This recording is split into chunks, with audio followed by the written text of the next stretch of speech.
Isang pirasong papel. Doon lang pala nakasabit ang buong buhay ko. Akala ko, prinsesa ako sa palasyong ito. Yun pala ay isa lang akong produkto na binayaran ng cash ni Emily. At ang katulong na palagi kong nilalait, ang babaeng tinawag kong basura. Siya pala ang tunay na nagbigay sa akin ng hininga. Ngayong alam ko na ang katotohanan, handa ko bang yakapin ang kahirapan para sa isang tunay na ina? O mananatili akong alipin sa gintong hawla na puno ng kasinungalingan? Sino nga ba ang tunay na biktima sa larong ito? Huwag mong kalimutan ang lugar mo sa pamamahay na ito, Mila. Binayaran ko ng buong buo ang pagkatao ng anak mo. 20 taon na ang nakararaan. Isang malaking halaga ng pera, kapalit ng kanyang buhay at ng iyong katahimikan. Kaya huwag na huwag mong titingnan si Althea na parang anak mo siya. Dahil sa mata ng batas, sa mata ng buong lipunan, at sa sarili niyang mga mata, ako ang nag-iisang ina niya. At ikaw, mananatili kang isang hamak na katulong na tagalinis ng aming mga kalat. Isang basurang binigyan ko ng pabor para lang makakain ng 3 beses sa isang araw habang pinagmamasdan ng anak mong lumalaki sa karangyaan na kailanman ay hindi mo kayang ibigay. Ang mga salitang iyon ay tila mga punyal na walang awang itinarak sa mismong sentro ng pandinig ni Althea. Nakatayo siya sa labas ng malaking pintuan ng silid-aklatan. Mistulang naging isang rebulto ng yelo na nawalan ng kakayahang huminga. Sa kanyang nanginginig na mga kamay ay buong ingat niyang hawak ang isang mamahaling kahon ng alahas na nababalutan ng asul na pelus. Sa loob niyon ay nakahimlay ang isang diamanting kwintas na pinag-ipunan niya ng ilang buwan. Isang espesyal na regalo na balak sana niyang ibigay kay Emily.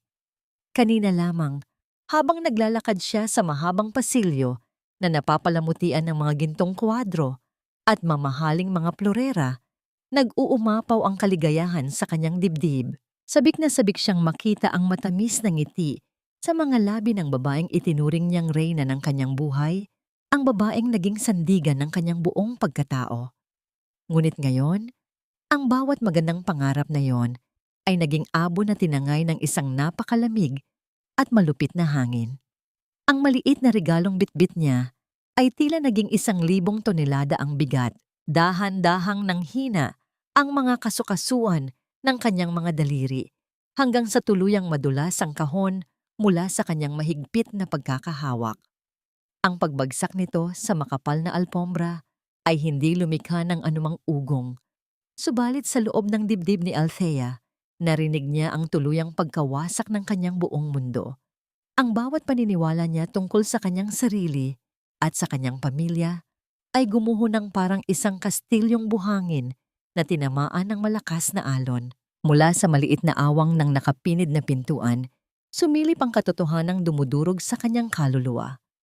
Nakita niya si Mila, ang matandang babaeng may kulay abong buhok at laging nakasuot ng kupas na uniforme ng kasambahay. Nakaluhod ito sa malamig na sahig habang walang patid ang pag-agos ng mga luha sa kanyang mga kulubot na pisngi. Ang bawat pagyuko ni Mila ay tila pag-amin ng isang kasalanang hindi naman niya ginawa. Isang patunay ng walang hanggang pagpapakumbaba para lamang manatiling malapit sa anak na kailanman ay hindi niya maaaring angkinin. Nakita ni Althea kung paano tinapakan ni Emily ang dangal ng matanda nang walang kahit anong pag-aalinlangan o awa sa mga mata nito. Biglang nag-unahan sa isipan ni Althea ang mga alaalang nais na niyang ibaon sa limot, mga alaalang nagbabalik ngayon upang saksakin at lasunin ang kanyang sariling konsensya. Naalala niya noong nakaraang buwan lamang nang mainis siya sa tinimplang kape ni Mila dahil hindi ito ang saktong timpla na gusto niya. Buong kayabangan niyang itinabig ang tasa dahilan upang matapon ang mainit na likido sa mga nanginginig na kamay ng matanda. Naalala niya ang mga masasakit na salitang binitiwan niya nang walang pakundangan. Tinawag niyang tanga, walang silbi, at pabigat ang babaeng yon sa harap ng ibang mga katulong. At sa lahat ng pagkakataong yon, wala ni isang salitang lumabas sa bibig ni Mila kundi ang paulit-ulit na paghingi ng tawad habang lihim na nagpupunas ng luha sa laylayan ng kanyang damit. Ang babaeng araw-araw niyang nilalait, ang babaeng itinuring niyang alikabok sa ilalim ng kanyang mga mamahaling sapatos, ay ang mismong babaeng nagdusa at nagsakripisyo ng sariling kalayaan upang masiguro lamang na makakakain siya sa mga pinggang ginto at makakatulog sa malambot na higaan. Naramdaman ni Althea ang matinding pag-ikot ng kanyang sikmura. Tila may isang malaking bato na nakabara sa kanyang lalamunan. Ang marangyang mansyon na dati ay nagbibigay sa kanya ng pakiramdam ng kapangyarihan at seguridad, ay biglang naging isang nakasusulasok na bilangguan. Ang amoy ng mamahaling pabango ni Amelie na humahalimuyak mula sa loob ng silid ay nagdulot ng matinding pagduduwal sa kanyang buong sistema.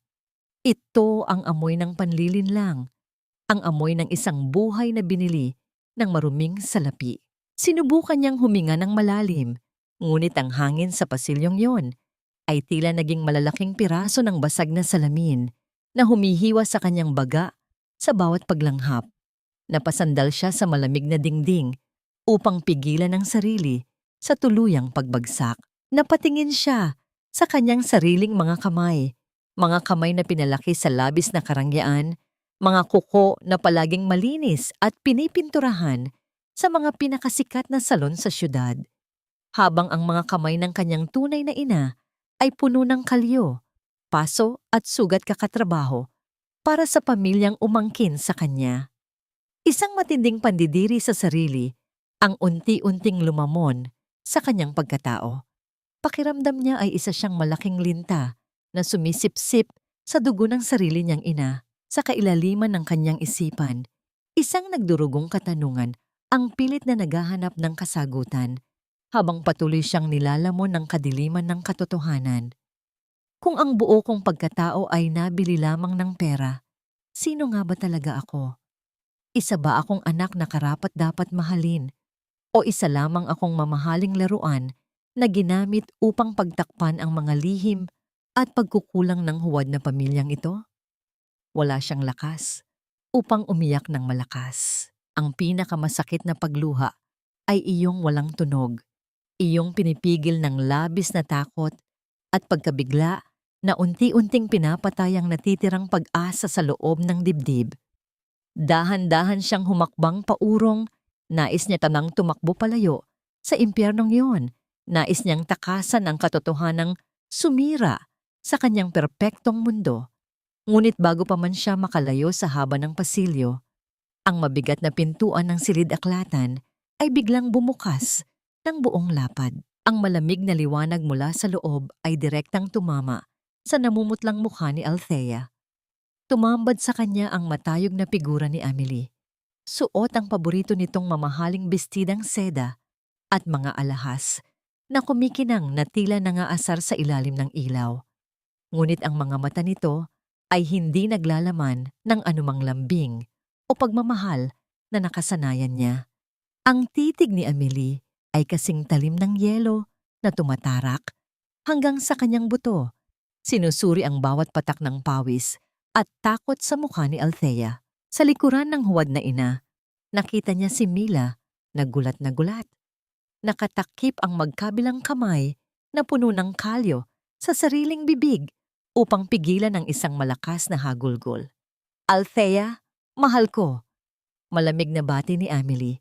Ang boses nito ay kalmadong-kalmado na tila walang anumang nangyari, subalit ang bawat pantig ay may halong nagbabantang tono na nakapapangilabot.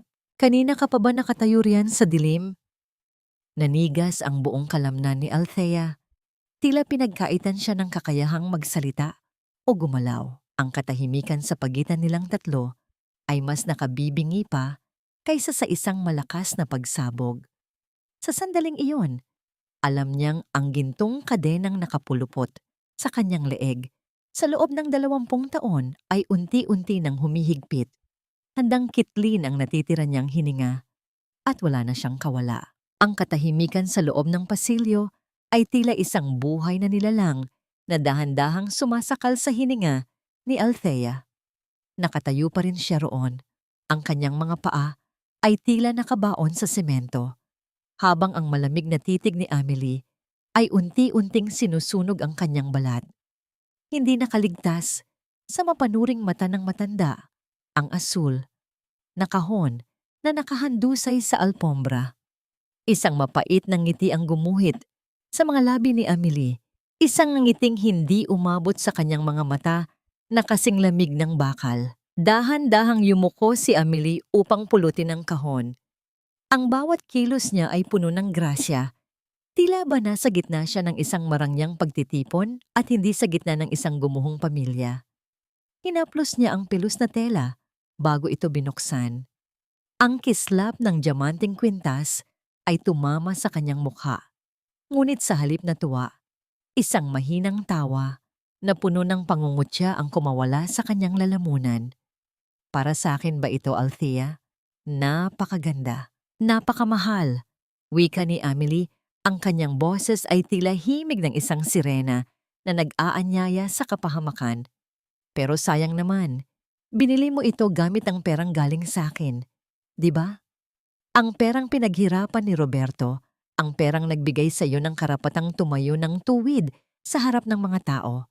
At ngayon, gagamitin mo ang pandinig mo para mamboso sa usapan ng matatanda? Is that how I raised you, Althea? To be a spy in your own home? Hindi makapagsalita si Althea. Ang kanyang puso ay tila isang tambol na nagwawala sa loob ng kanyang dibdib. Gusto niyang sumigaw. Gusto niyang itanong kung totoo ba ang lahat ng narinig niya. Pero ang kanyang dila ay tila naging isang pirasong tuyong kahoy. Napatingin siya kay Mila na nasa likuran ni Amelie. Ang matanda ay nakayuko pa rin. Ang mga balikat ay nanginginig sa tahimik na paghikbi. Ang bawat patak ng luha ni Mila sa sahig ay tila mga talsik ng asido sa kaluluwa ni Althea. Mami, totoo ba? Sa wakas ay naisatinig ni Althea. Ang boses niya ay halos isang bulong na nanginginig sa takot. Totoo ba ang sinabi mo? Na binayaran mo si Mila? Na binili mo ako? Humakbang ng isa si Amelie paitaas. Ang dulo ng kanyang mamahaling sapatos ay tumama sa dulo ng tsinelas ni Althea. Don't use that tone with me, Althea. Don't act like a victim here. Yes, it's true. I bought you. I paid for your life, your education, your clothes, and even that arrogant attitude of yours. Without my money, you'd be out there in the slums, sniffing glue and begging for scraps together with this pathetic woman. Itinuro niya si Mila nang may matinding pandidiri. But why? Tanong ni Althea. Ang kanyang mga luha ay nagsimula nang umagos ng hindi niya namamalayan. Bakit kailangang dumaan sa pera? Akala ko mahal mo ako dahil anak mo ako. Humalakhak si Amelie, isang tunog na mas masakit pa sa sampal. Mahal? Darling, in this world, love is an investment. Roberto needed an heir, and I couldn't give him one. My reputation was at stake. Kaya nang lumapit sa akin ang babaeng ito, dala-dala ang isang sanggol na hindi niya kayang pakainin dahil ang asawa niya ay mamamatay na sa sakit. I saw an opportunity. I saved you, Althea. Binili ko ang kinabukasan mo.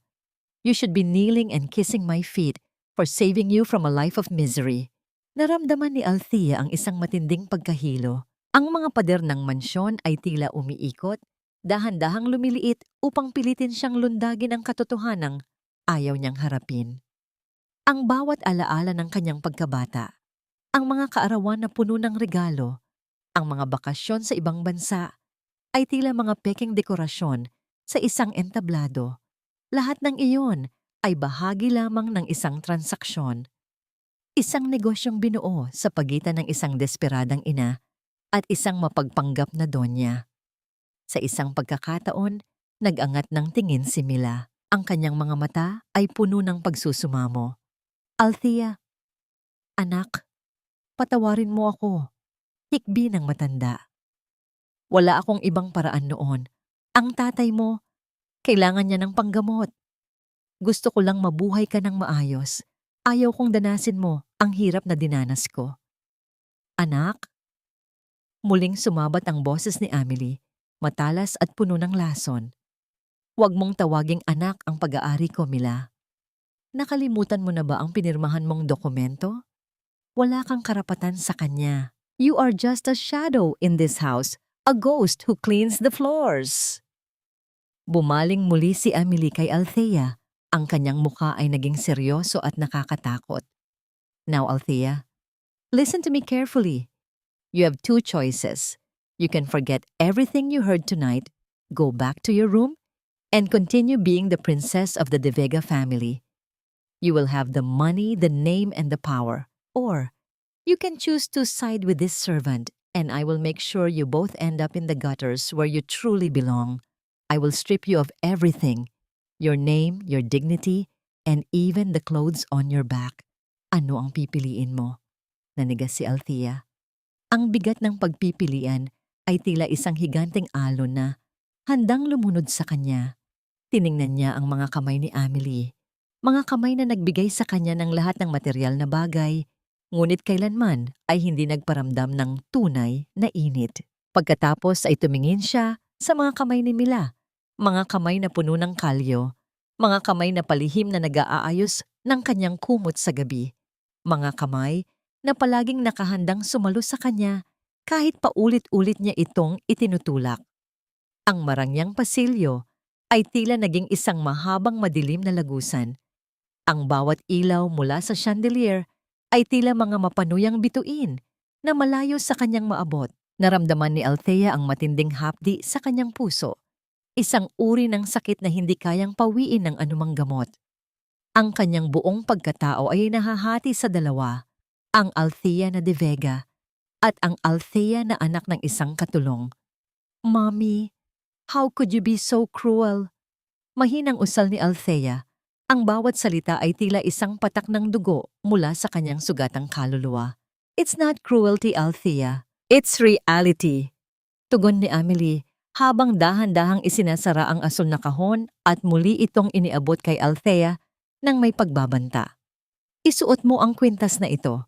Bukas, may malaking dinner tayo kasama ang mga business partners ni Roberto. You will smile, you will be the perfect daughter, and you will forget that this woman even exists. Kung hindi, malalaman mo kung gaano kalupit ang mundong ito para sa mga taong walang pera. Tinalikuran sila ni Amelie. Ang tunog ng kanyang mga takong sa sahig ay tila bawat tibok ng orasan na nagpapahiwatig ng katapusan ng kapayapaan ni Althea. Naiwan ang dalawa sa gitna ng pasilyo, ang anak na punong-puno ng galit at pagkalito, at ang ina na punong-puno ng pagsisisi at dusa. Dahan-dahang lumapit si Mila kay Althea, sinubukang hawakan ang braso ng dalaga, ngunit mabilis na umiwas si Althea. Ang galit at sakit ay magkahalong lumiliyab sa kanyang mga mata. Huwag mo akong hawakan, sigaw ni Althea. Bagaman ang kanyang boses ay basag sa pag-iyak. Bakit mo ito ginawa sa akin? Bakit hinayaan mong maging ganito ang buhay ko? Hindi nakasagot si Mila.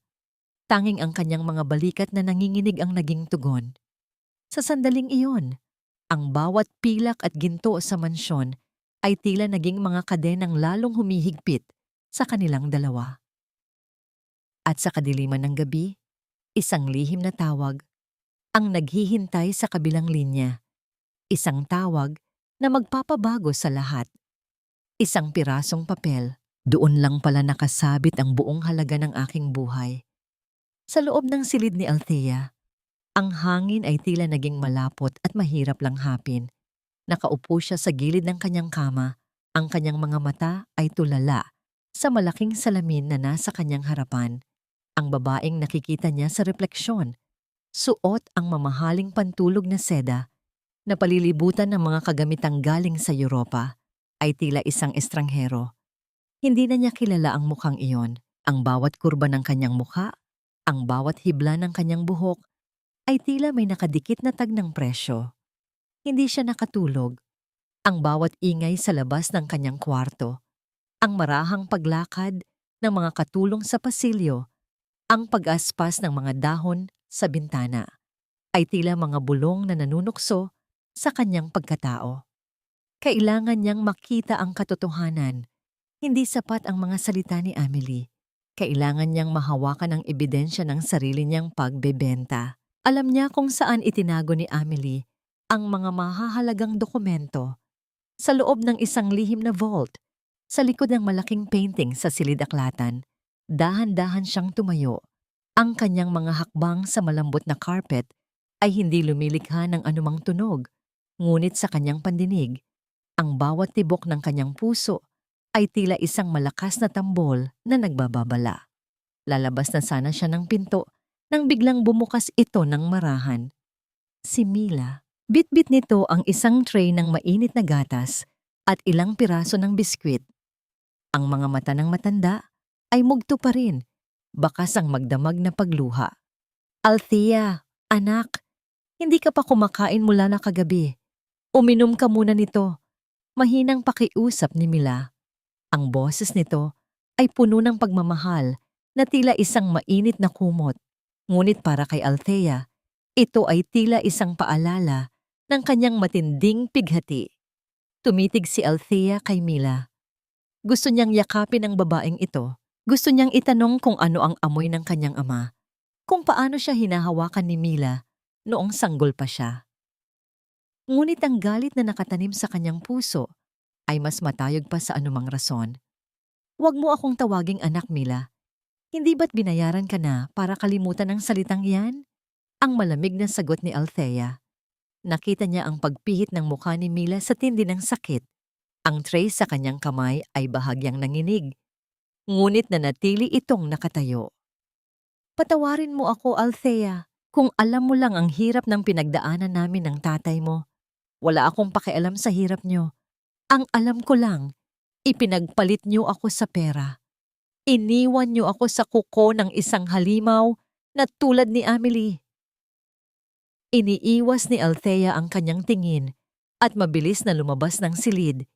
Iniwan ang matanda na nakatayo sa gitna ng dilim. Bit-bit ang gatas na unti-unti nang lumalamig. Tinungo ni Althea ang silid-aklatan. Ang mansyon ay balot ng katahimikan ng madaling araw. Nang makapasok siya, ang amoy ng mga lumang libro at mamahaling kahoy ay sumalubong sa kanya. Lumapit siya sa malaking painting ng isang tanawin sa kabukiran, isang kabalintunaan. Dahil sa loob ng bahay na ito, walang puwang ang pagiging simple. Gamit ang kanyang nanginginig na mga daliri, hinanap niya ang mekanismo sa gilid ng kuwadro. Narinig niya ang marahang pag-atras ng bakal, ang tunog ng mga trangka na nagkakagustuhan, hanggang sa bumukas ang maliit na pintuan ng vault. Sa loob, napakaraming mga folder at sobre. Hinanap niya ang taon ng kanyang kapanganakan. Doon, sa ilalim ng isang makapal na file tungkol sa mga lupain ng pamilya De Vega, nakita niya ang isang dilaw na sobre. Private and confidential, Althea's custody. Nanginginig ang kanyang buong katawan habang binubuksan ng sobre. Ang unang dokumento ay isang Deed of Absolute Transfer of Parental Rights. Nakasulat doon ang halagang 500,000 piso, isang halagang sapat na para sa operasyon ng kanyang ama noon, ngunit napakaliit para sa buong buhay ng isang tao. Nakita niya ang pirma ni Mila, isang simpleng sulat kamay na tila hirap na hirap isulat ang bawat letra. At sa tabi nito, ang pirma ng kanyang ama, si Ricardo. May kasama ring isang lumang litrato sa loob, isang lalaking payat, may malalim na mga mata, ngunit may napakatamis na ngiti. Karga ang isang sanggol na nakabalot sa isang lumang lampin. Iyon na siguro ang kanyang tatay. Hindi niya namalayan na ang kanyang mga luha ay pumatak na sa dokumento. Binabasa ang tinta ng kasunduang bumasag sa kanyang kapalaran. Iyan ang katotohanang hinahanap mo, Althea. Masarap ba sa pakiramdam? Biglang narinig ni Althea ang boses ni Amelie mula sa pintuan.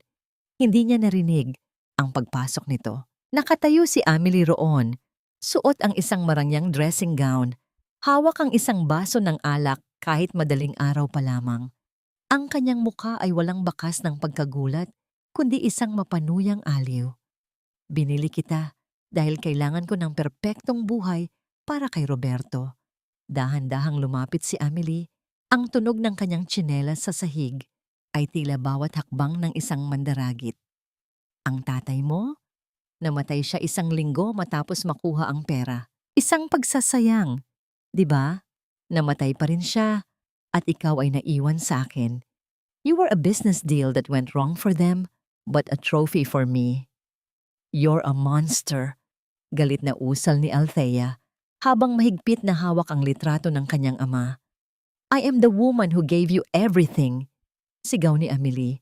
Biglang nagbago ang kanyang tono mula sa pagiging kalmado patungo sa matinding galit. Kung wala ako, bulok na ang bangkay mo sa kung saang estero. Kaya ibalik mo yan sa loob at maghanda ka. Ngayong araw ang pagdating ni Roberto mula sa Europa. Isang pagkakamali, isang maling salita sa kanya, at sisiguraduhin kong pati ang matandang babaeng iyon sa kusina ay malalagot sa akin. Alam mo kung gaano kalawak ang impluensya ko, Althea. Huwag mong susubukan ang pasensya ko. Biglang tumunog ang landline sa loob ng silid-aklatan. Isang malakas at paulit-ulit na tunog na tila isang sirena sa gitna ng gabi. Sinagot ito ni Amelie ng may iritasyon, ngunit biglang nagbago ang kanyang ekspresyon. Ang kanyang mukha ay nawalan ng kulay at ang baso ng alak sa kanyang kamay ay tila malalaglag na sa sahig. Ano? Ngayon na? Bakit hindi kayo nagpasabi? Ang nanginginig na tanong ni Amelie sa kausap. Ibinaba niya ang telepono at tumingin kay Althea ng may halong takot at babala. Nasa airport na si Roberto. Papunta na siya rito. Althea, ayusin mo ang sarili mo. Kung ayaw mong makitang nakakulong ang tunay mong ina sa salang pagnanakaw na gagawin ko sa loob ng 5 minuto, lalaruin mo ang papel mo bilang anak ko. Do you understand? Naiwan si Althea na nakatitig sa vault. Sa kanyang isang kamay ay ang dokumento ng kanyang pagbebenta at sa kabila naman ay ang litrato ng amang hindi niya nakilala. Ang pagdating ni Don Roberto ay hindi nangangahulugan ng kaligtasan, kundi ang simula ng isang mas malaking gulo. Sino ang papanigan ni Althea?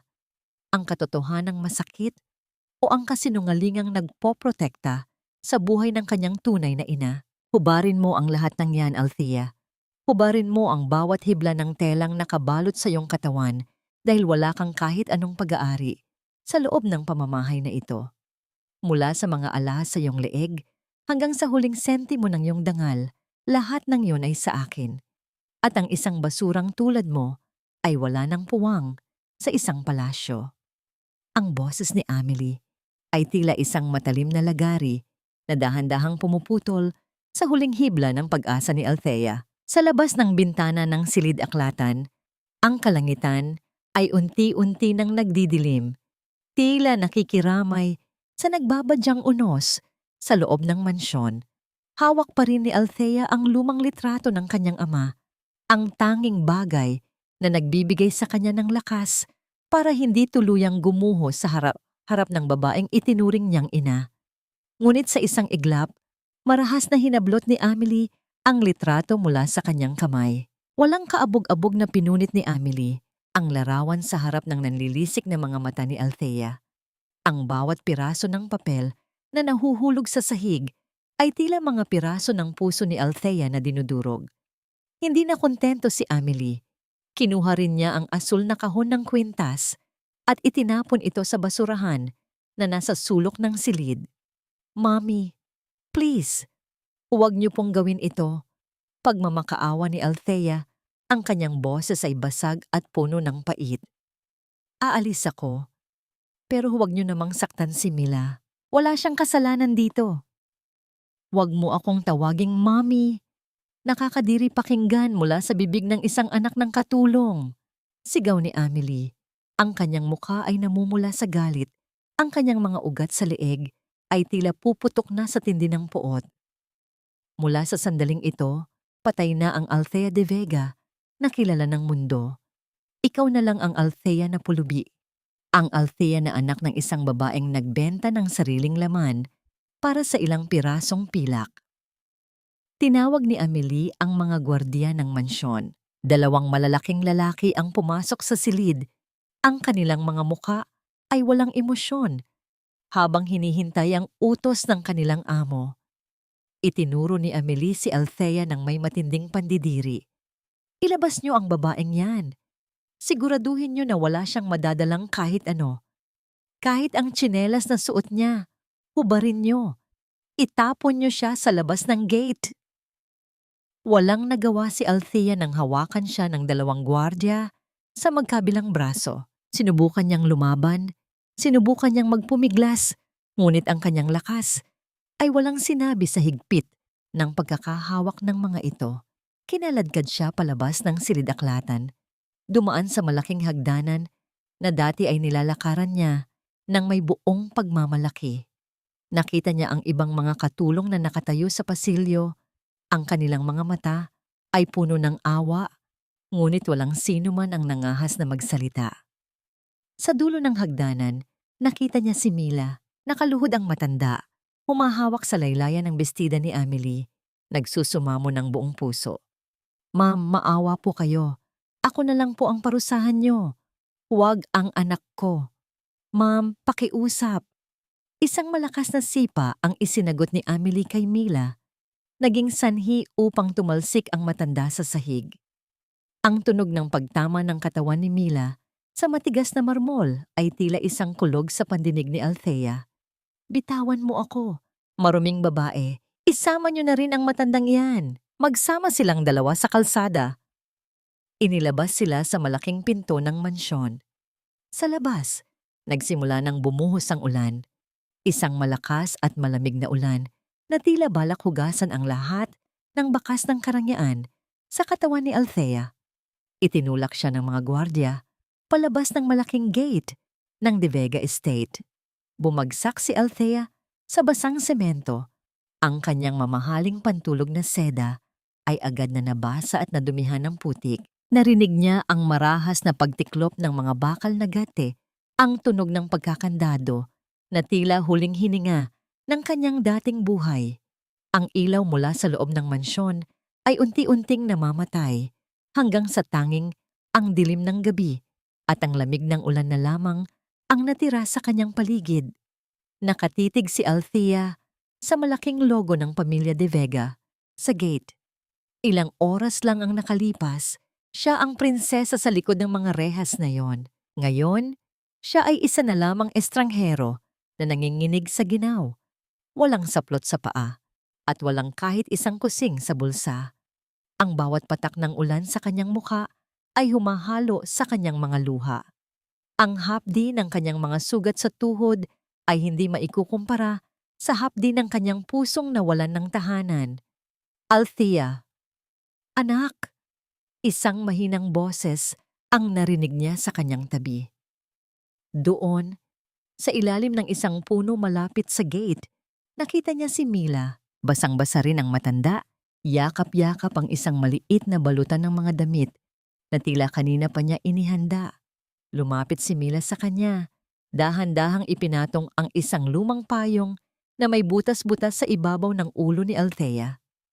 "Patawarin mo ako, anak. Patawarin mo ang nanay."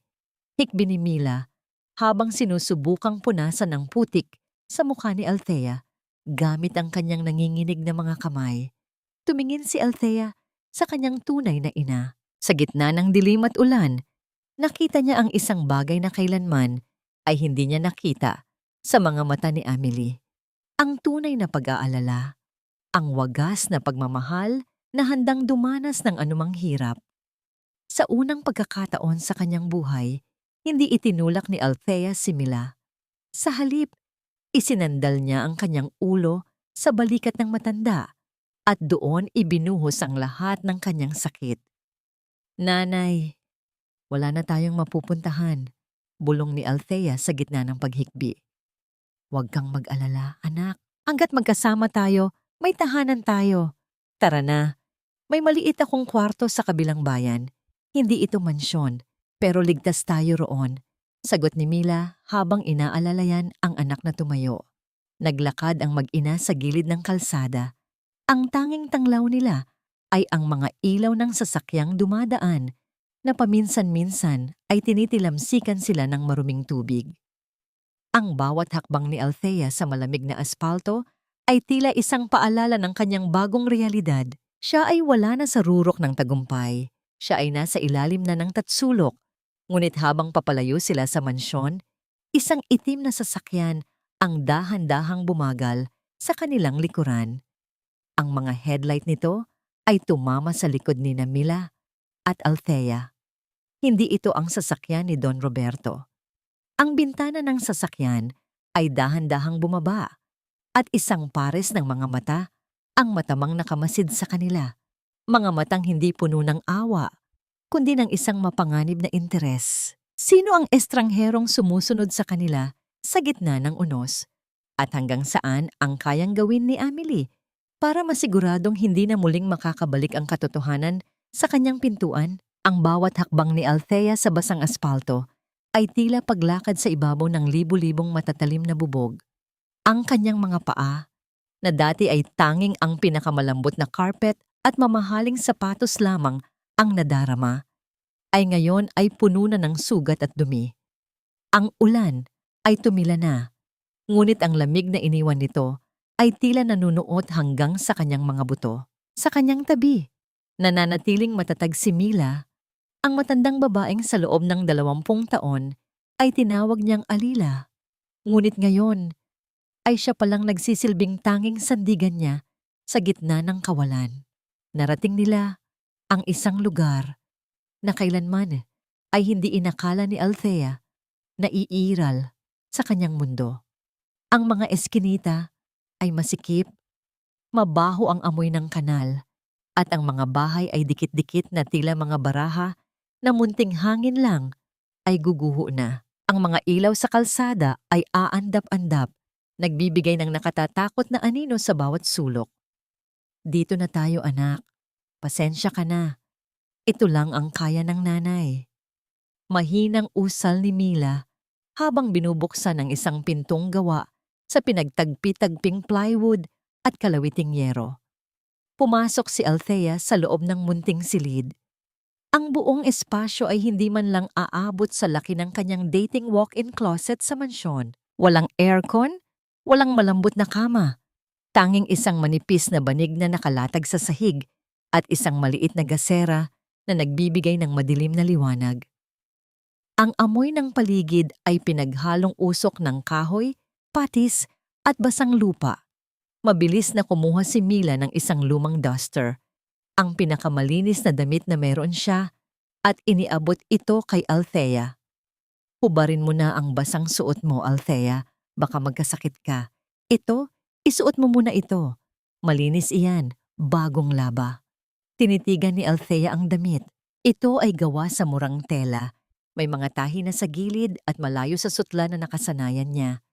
Ngunit nang maisuot niya ito, naramdaman niya ang isang uri ng init na hindi kayang ibigay ng anumang tatak ng designer. Amoy araw ito, amoy ng pagmamahal ng isang inang walang ibang maibigay, kundi ang kanyang tanging pag-aari. Naupo si Althea sa banig. Ang kanyang katawan ay nanginginig pa rin hindi dahil sa ginaw, kundi dahil sa matinding pagod ng kanyang kaluluwa. Pinanood niya si Mila na naghahanda ng kanilang hapunan. Gamit ang isang maliit na kalan, nagluto ang matanda ng kanin at nagprito ng 3 pirasong tuyo. Ang tunog ng pagpiprito at ang halimuyak ng alat ay pumuno sa silid. Kain na tayo, anak. Pasensya ka na. Ito lang ang ulam natin. Wala tayong kutsara, kaya magkamay tayo, ha? Inilapag ni Mila ang isang platong plastik sa harap ni Althea. Tiningnan ni Althea ang tuyo. Noong nasa mansyon siya, baka isinuka na niya ang amoy nito. Ngunit ngayon, sa gitna ng kanyang pagkagutom at panghihina, ang simpleng pagkaing ito ay tila naging pinakamasarap na putahe sa mundo. Ginamit niya ang kanyang mga daliri para himayin ang isda at isama ito sa mainit na kanin. Sa bawat subo, kasabay ng alat ng tuyo, ay ang alat ng sarili niyang mga luha na pumapatak sa pagkain. Masarap ba? Tanong ni Mila. Ang kanyang mga mata ay puno ng pag-asa habang pinagmamasdan ng anak. Tumango si Althea, hindi makapagsalita dahil sa bara sa kanyang lalamunan. Nay, bakit niyo po ako tinitiis noon? Bakit hinayaan niyo akong bastusin kayo sa loob ng maraming taon? Huminto si Mila sa pagkain at hinawakan ang kamay ni Althea. Ang kanyang mga palad ay kasing aspalto ng kalsada, ngunit ang haplos nito ay mas malambot pa sa ulap. Dahil ang pagmamahal ng isang ina, anak, ay walang limitasyon. Kahit saktan mo ako ng 100 beses, sapat na sa akin ang makita kang maayos ang buhay. Akala ko, kapag nasa piling ka ni Amelie, magiging ligtas ka. Pero nagkamali ako. Patawarin mo ako dahil hindi kita nagawang protektahan. Sa gabing iyon, sa gitna ng ingay ng mga asong kumakahol sa labas at ang patak ng ulan sa butas-butas na yero, sinubukan ni Althea na matulog. Ang banig ay matigas, bawat buto sa kanyang likod ay sumasakit, at ang lamok ay hindi tumitigil sa pag-atake. Ngunit sa tabi niya, nararamdaman niya ang paghinga ni Mila. Sa unang pagkakataon sa loob ng 20 taon, naramdaman ni Althea na hindi siya nag-iisa. Ang kahirapan ay tila naging isang mapait na gamot na dahan-dahang nagpapagaling sa kanyang pusong nabulag ng yaman. Gayunpaman, ang kapayapaang yon ay panandalian lamang. Madaling araw na nang magising si Althea dahil sa isang malakas na kalabog sa kanilang pintong plywood. Ang marahas na paghampas sa pinto ay naging sanhi upang mayanig ang buong munting bahay. Agad na napabangon si Mila. Ang kanyang mukha ay namutla sa takot. Mila! Althea! Lumabas kayo riyan! Sigaw ng isang baritonong boses mula sa labas. Sumunod ang tunog ng ilang mga lalaki na tila nagtatawanan at nanunukso. Sabi ni Doña Amelie, may mga daga rito na kailangang turuan ng leksyon. Huwag niyo kaming paghintayin. Nanginginig na lumapit si Mila sa pinto. Sinubukang itulak ang isang lumang cabinet para harangan ito. Althea, sa likod ka! Huwag kang lalabas! Ngunit bago pa man makakilos si Althea, ang pinto ay tuluyang nabasag at bumagsak sa sahig. 3 malalaking lalaki, may dalang mga pamalo, at ang isa ay may hawak na bote ng alak ang pumasok sa loob. Ang kanilang mga mata ay puno ng pagnanasa at masamang balak. Ipinadala sila ni Amelie upang siguraduhin na ang unang gabi ni Althea sa labas ng mansyon ay magiging isang buhay na impyerno. Ang ganda mo nga sa personal, Althea, sabi ng leader ng mga lalaki habang dahan-dahang lumalapit. Masyadong sayang ang balat mo para sa lugar na ito. Bakit hindi ka na lang sumama sa amin? Huwag niyo kaming lalapitan. Maawa kayo. Sigaw ni Mila habang pilit na humaharang sa harap ng kanyang anak. Isang marahas na tulak ang ginawa ng lalaki kay Mila. Naging sanhi upang tumama ang ulo ng matanda sa kanto ng kanilang maliit na mesa. Napasigaw si Althea sa takot at galit. Nay! Nay! Habang papatapos na ang pasensya ng mga lalaki at handa na silang sumunggab kay Althea, isang anino ang biglang sumulpot mula sa labas ng pinto. Ang liwanag ng buwan ay tumama sa isang matangkad na figura na may hawak na isang piraso ng bakal. Sa isang mabilis na kilos, ang lalaking ito ay pumasok at hinarap ang 3 nanggugulo. Sino ang estrangherong ito na matapang na humarap sa mga tauhan ni Amelie? At magagawa ba niyang iligtas si Althea bago tuluyang malunod ang dalaga sa mas malalim na trahedya? Ang bawat hininga ni Althea ay tila isang pirasong kristal na bumabara sa kanyang dibdib habang pinagmamasdan ang matangkad na lalaking biglang sumulpot sa wasak na pintuan ng kanilang munting tahanan. Ang liwanag ng buwan sa kanyang likuran ay nagbibigay sa kanya ng isang anyong, tila isang tagapagtanggol mula sa mga lumang kwento. Hawak niya ang isang mahaba at mabigat na piraso ng bakal at ang kanyang mga bisig ay bakas, ang tindi ng kapit at lakas. Walang pasintabi niyang hinarap ang 3 lalaking ipinadala ni Amelie. Ang unang lalaki na nagtangkang sumugod ay agad na napaatras, nang ang bakal ay humampas ng malakas sa kanyang braso, sapat na upang mapabitaw ito sa kanyang hawak na kahoy. Walang salitang lumabas sa bibig ng estranghero, tanging ang bagsik ng kanyang mga mata ang nagsilbing babala. Ang marahas na pagtama ng bakal sa mga katawan ng nanggugulo ay lumikha ng mga tunog ng pagdaing at pagbagsak sa sahig. Sa loob ng ilang sandali, ang tatlong tauhan ni Amelie, na kanina lang ay tila mga haring mapanupil, ay nag-uunahang lumabas sa pinto. Bit-bit ang kanilang mga sugat at takot. Naiwan ang katahimikan na tila isang mabigat na kumot sa loob ng silid. Ang tanging naririnig na lamang ay ang mabilis na paghinga ni Althea at ang mahinang paghikbi ni Mila na nakasandal pa rin sa gilid ng mesa. Dahan-dahang ibinaba ng lalaki ang kanyang hawak na bakal at lumingon sa mag-ina. Ang kanyang mukha ay nababalutan ng dumi ng langis at uling, bakas ng maghapong pagtatrabaho, ngunit ang kanyang mga mata ay malalim at puno ng katapatan. "Ayos lang ba kayo? May masakit ba sa inyo?" tanong ng lalaki. Ang kanyang boses ay malalim, baritono, at may himig ng pag-aalala na hindi pamilyar sa pandinig ni Althea. "Ayos lang kami, Renzo. Maraming salamat. Maraming salamat sa pagdating mo," sagot ni Mila habang pilit na tumatayo sa tulong ni Althea. Lumapit si Renzo kay Mila at inalalayan itong maupo sa banig. "Sabi ko naman sa inyo, Aling Mila, huwag niyo nang bubuksan ang pinto kapag ganitong oras. Mapanganib na sa eskinita natin ngayon." Pagkatapos ay ibinaling niya ang kanyang tingin kay Althea. Masusi niyang pinagmasdan ng dalaga. Ang duming nasa kanyang mukha, ang basang duster na suot nito, at ang bakas ng takot sa kanyang mga mata. "Sino ka?" mahinang tanong ni Althea. Kahit nasa gitna ng kahirapan, ang bakas ng kanyang pagiging aristokrata ay nananatili pa rin sa kanyang pananalita. "Si Renzo ako. Sa tapat lang ang bahay ko, doon sa maliit na bengkel. Mekaniko ako roon." Maikling sagot ng lalaki habang kumukuha ng isang malinis na basahan mula sa kanyang bulsa at iniabot ito kay Althea. "Punasan mo yang mukha mo. May uling ka." Tinanggap ni Althea ang basahan. Amoy langis ito at amoy paggawaan. Isang amoy na dati ay ikasusukan niya. Ngunit ngayon ay tila nagbibigay sa kanya ng kakaibang pakiramdam ng kaligtasan. "Bakit mo kami tinulungan? Hindi mo naman kami kilala." Ngumiti ng bahagya si Renzo. Isang kamangiting hindi puno ng mithiin, kundi ng pag-unawa.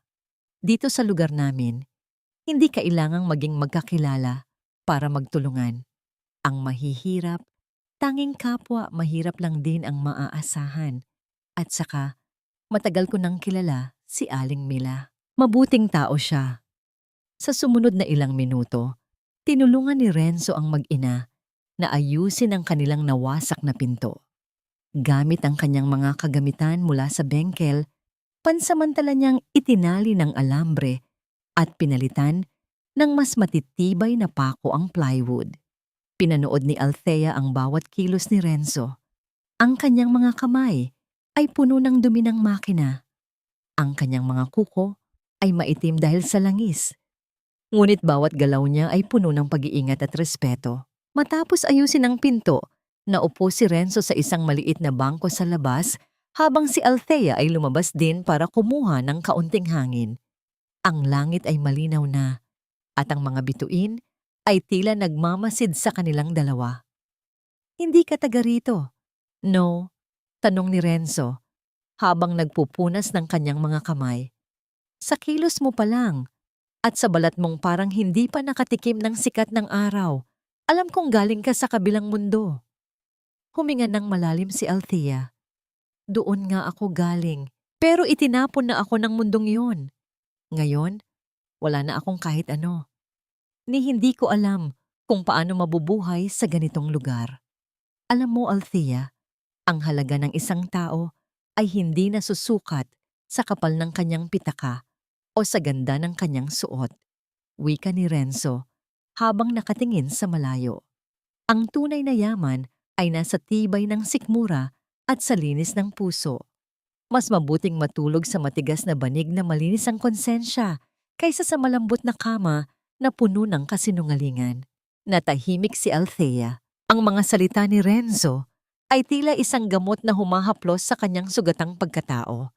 Sa unang pagkakataon, hindi siya nakaramdam ng panghuhusga dahil sa kanyang pagbagsak. Habang nag-uusap sila, napansin ni Renzo ang isang maliit na sugat sa braso ni Althea. Bunga ng pagkakaladkad sa kanya ng mga gwardiya ni Amelie. Sandali, may sugat ka. Hayaan mong linisin ko.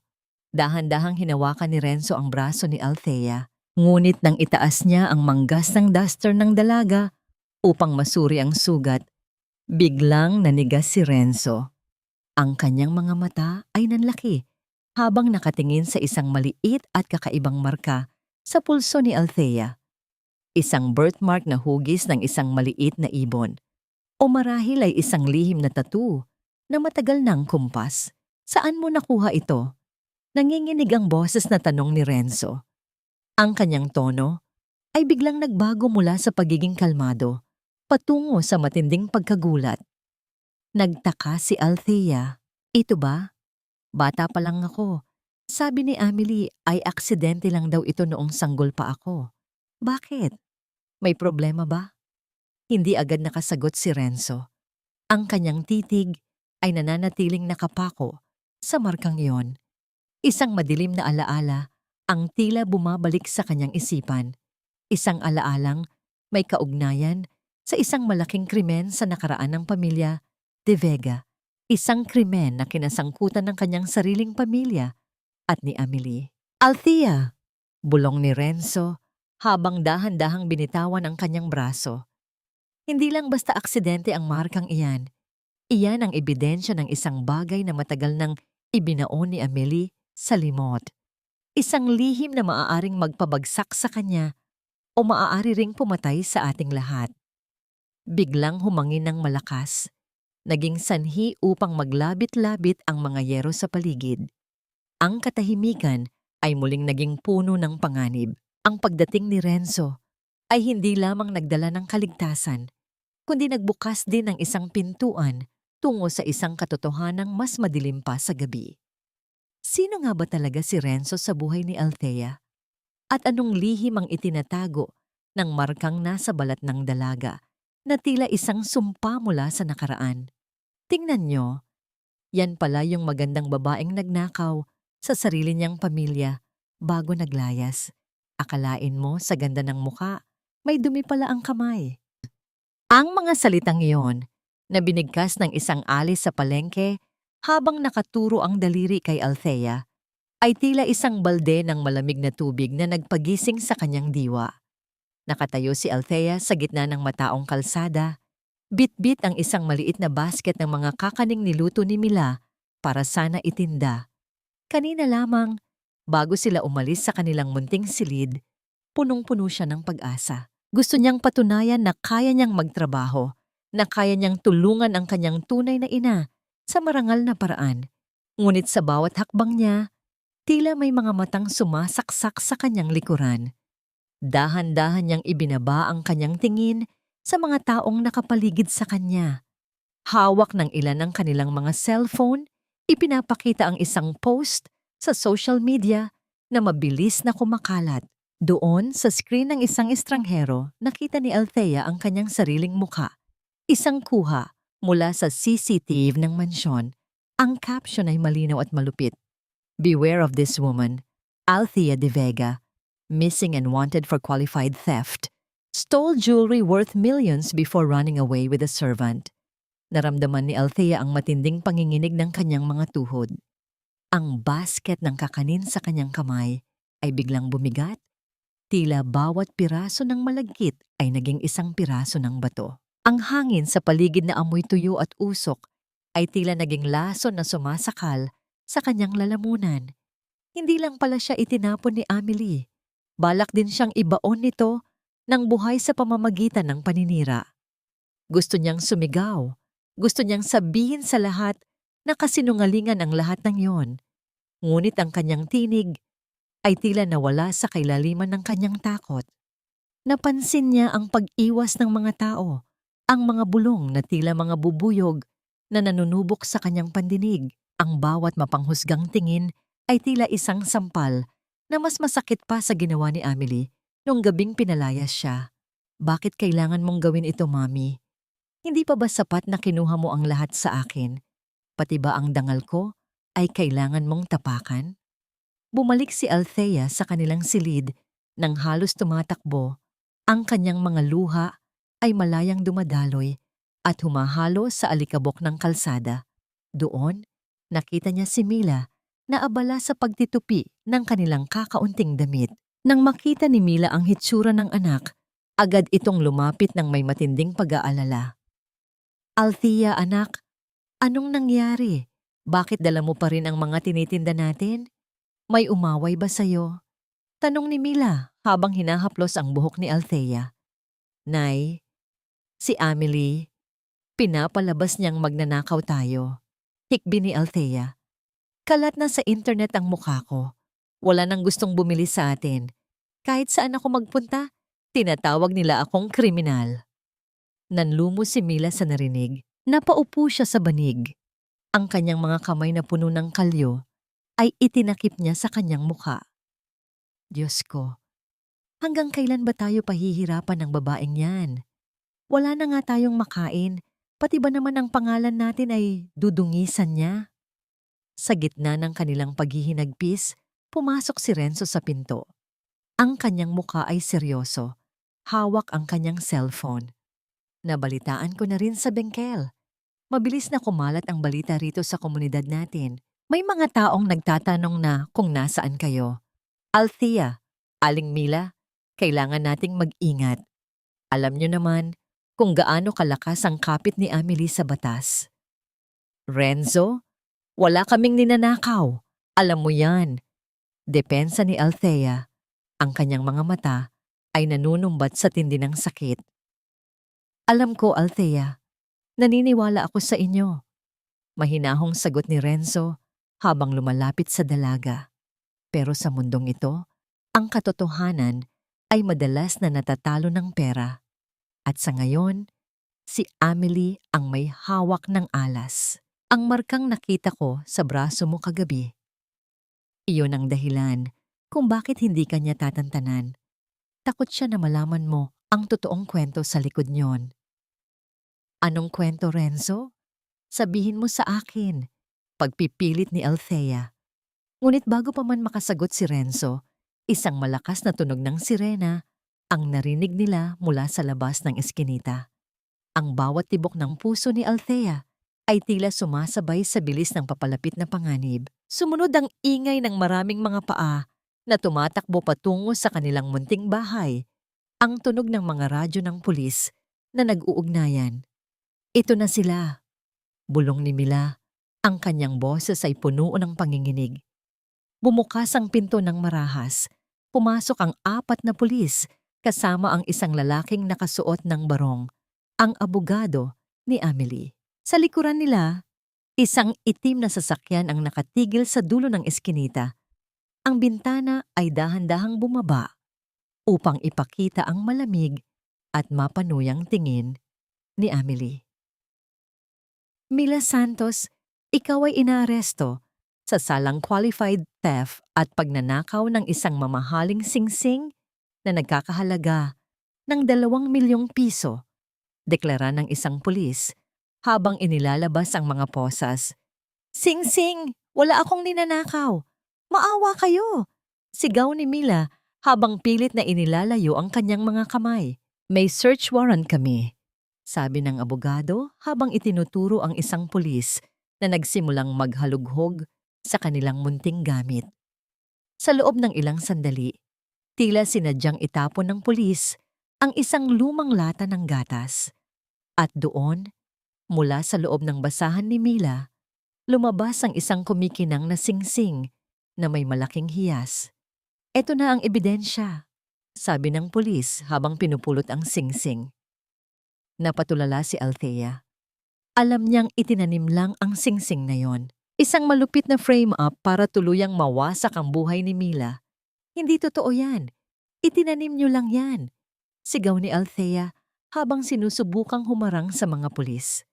Huwag kang makialam, Miss De Vega, kung ayaw mong ikaw ang isunod namin, banta ng abogado. Sa ngayon, ang matandang ito lang ang kailangan namin. Marahas na hinablot ng mga pulis si Mila. Narinig ni Althea ang tunog ng bakal na naglalapat sa mga payat at nanginginig na pulso ng kanyang ina. Ang bawat kilos ng mga pulis ay puno ng kagaspangan. Tila ba isang mabangis na hayop ang kanilang dinarakip at hindi isang matandang babaeng wala namang laban. Althea, anak, huwag kang lalapit. Mag-iingat ka. Sigaw ni Mila habang kinaladkad siya palabas ng pinto. Ang bawat hakbang ni Mila sa putika ng eskinita ay tila pag-apak sa mismong puso ni Althea. Naiwan si Althea na nakatitig sa kawalan. Ang kanyang mga kamay ay nakakuyom hanggang sa bumaon ang kanyang mga kuko sa sariling palad.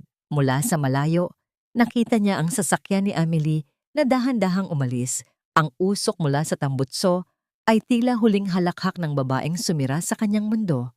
Nanay! Ang huling sigaw ni Althea na umalingaw-ngaw sa buong eskinita. Ngunit tanging ang tahol ng mga aso at ang mapanghusgang tingin ng mga kapitbahay ang sumagot sa kanya. Napalingon si Althea kay Renzo na nakatayo sa tabi niya. Ang kanyang mga mata ay nagniningas na sa galit. Renzo, kailangan nating iligtas si nanay. Hindi ko hahayaang mabulok siya sa kulungan dahil sa kasalanang hindi niya ginawa. Huminga ng malalim si Renzo at hinawakan ang balikat ni Althea. Gagawin natin ang lahat, Althea. Pero tandaan mo, simula pa lang ito.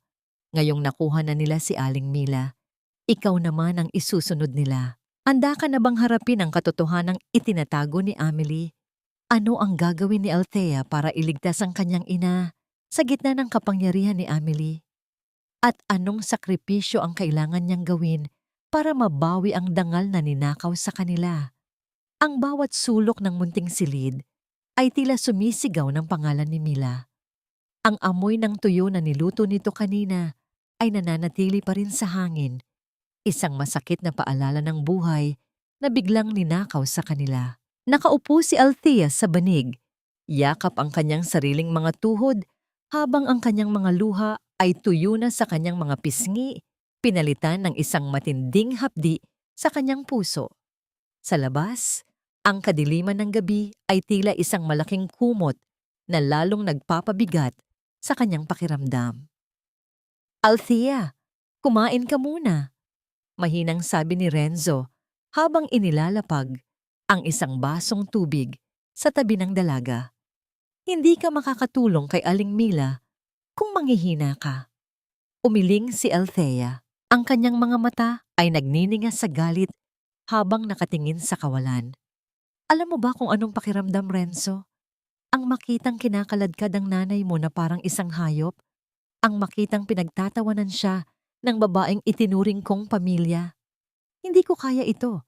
Hindi ko kayang matulog dito habang si nanay ay nasa malamig na selda. Tumayo si Althea. Ang kanyang mga kilos ay puno ng determinasyon. Inayos niya ang kanyang gusot-gusot na duster, ang tanging damit na nagpapaalala sa kanya ng tunay na pag-ibig ni Mila. Babalik ako sa mansyon. Lalapitan ko si Amelie. Huwag, Althea, mapanganib. Siguradong hihintayin ka niya roon para lalong saktan.